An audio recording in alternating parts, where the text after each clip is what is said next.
YCP పతనమైపోయింది అనుకుంటే అది TDP పొరపాటు అవుతుందని, ఒకవేళ తమ పని అయిపోయిందని వైసీపీ నేతలు అనుకున్నా అది వారి అపోహే అవుతుందని చెప్పారు ఉండవల్లి అరుణ్ కుమార్.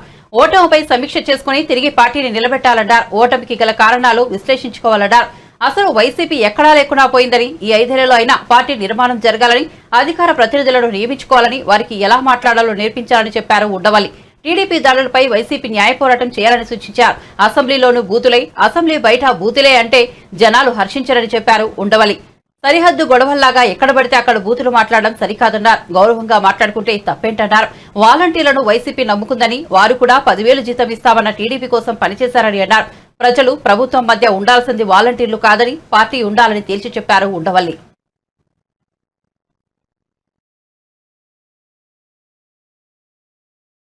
ఇవాళ ఏమైంది? అయిపోయింది. ఇప్పుడు అప్పుడు 23 వచ్చినప్పుడు మీరు చెప్పారు 23 స్థానాలు వచ్చాయి, ఇంక అయిపోయింది చంద్రబాబు నాయుడు చాప్టర్ క్లోజ్ అని. ఇవాళ ఏమైంది? మీకు 11 స్థానాలు వచ్చినప్పుడు వాళ్ళు అంటారు మీ చాప్టర్ క్లోజ్ అని. చాప్టర్లు ఏవి క్లోజ్ అవ్వవు. మీకు ఒక ఉదాహరణ చెప్తాను, ఇదేదో నేను ఊహించి చెప్తుంది కాదు. 1989లో ఇక్కడ సీనియర్లకు తెలిసి ఉంటుంది. 89లో ఫస్ట్ టైం ఎంజీ రామచంద్రన్ చచ్చిపోయిన తర్వాత ఎలక్షన్లు జరిగాయి. అంతకుముందు ఆ ఎంజీ రామచంద్రన్ గారి భార్య జయలలిత ఇద్దరు కూడా పార్టీ నాదంటే నాదని కొట్టుకున్నారు.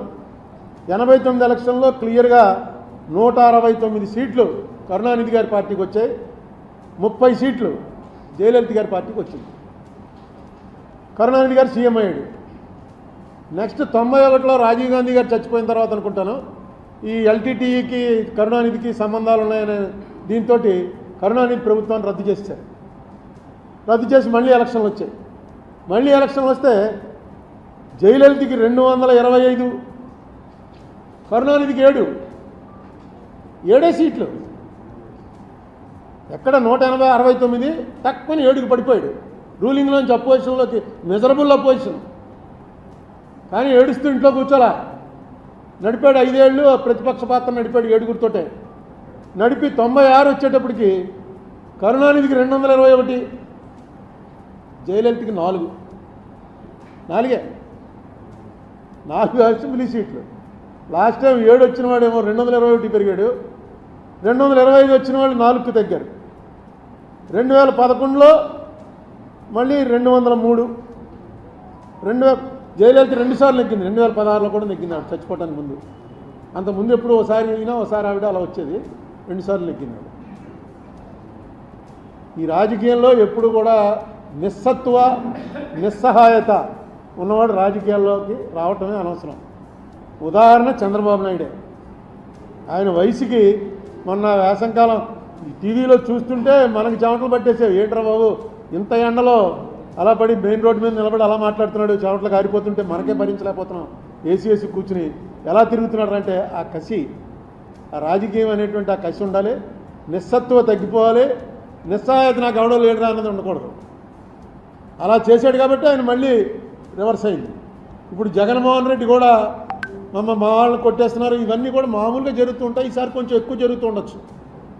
జగన్మోహన్ రెడ్డి దీనికి మైనస్కి ప్రధానమైనటువంటి కారణం ఏంటంటే ఆయన చేసినటువంటి పనులు కక్షతో చేస్తున్నాడు అని మిడిల్ క్లాస్ జనం నమ్మారు.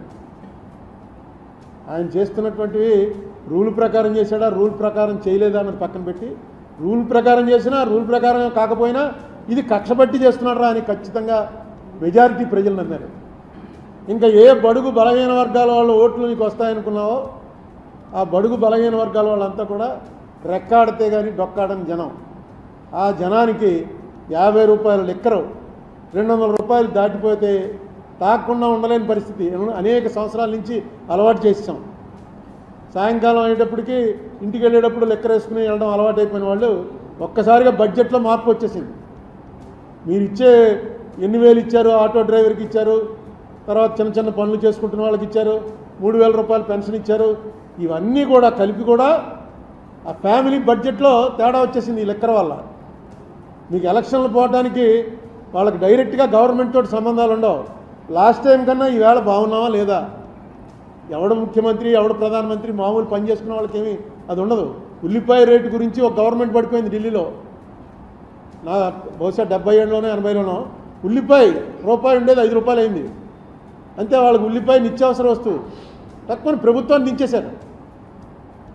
అలాగే ఇక్కడ సారా అన్నది ఎంత బలంగా పనిచేసిందంటే అది మొట్టమొదట పాపం ఫస్ట్ ఈ విషయం కనిపెట్టినవాడు ఎవడంటే స్టేట్ లెవెల్ లీడర్స్లో మన రాజమండ్రి ఆయన సోమవీర్రాజు లిక్కర్ రేట్లు ఎక్కువైపోయి 50 రూపాయలకి ఇస్తాం మేము వస్తాయనంటే ట్రోలింగ్ చేసి తెగదిట్టేశారు సోమవీర్రాజుని. అదే చంద్రబాబు నాయుడు గారు డైరెక్ట్గా మీటింగ్లోకి వచ్చి చెప్పాడు 50 రూపాయలకే మీకు నాణ్యమైన లిక్కర్ ఇస్తున్నాను